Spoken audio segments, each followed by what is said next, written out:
Hello guys, dito nga pala kanina proceed after namin sa Laocan Road. Dito yung Mines View Park. Sa pagbungad yung pala makikita yung napakaraming souvenirs, mga pasalubong. Ito yung mga souvenir ng mga t-shirts, mga bags, mga keychains, wallet at iba pang pwede nyong mabili na souvenirs. 10 pesos nga pala yung entrance fee dito for head. And then dito naman sa pababa naman, marami kayong makikitang mga halaman, iba't ibang klaseng halaman, mga bulaklak at mga gulay-gulay. Mahirap po pala yung mag-park dito, so kayo na pong balang maghanap ng parkingan banda dun sa palengke.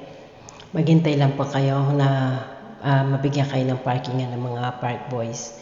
And then dito naman sa taas, dito yung mga kabayo na pwede kayong magpa-picture. Iba't ibang klase ng design ng kabayo nila. May pink, may orange. And then for a group, pwede kayo magpa-picture worth 100 pesos. Ito yung family ko, nagpa-picture kami. And then for head naman is 50 pesos. At dito naman sa pinakatuktok, makikita mo yung napakagandang view ng Mines View. Ito yung napakaraming turist at napansin ko marami pong kapampangan.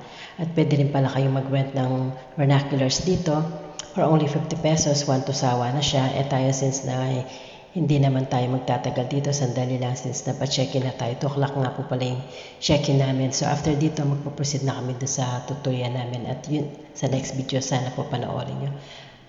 Yun lang po share ko. Thanks for watching. Have a good day.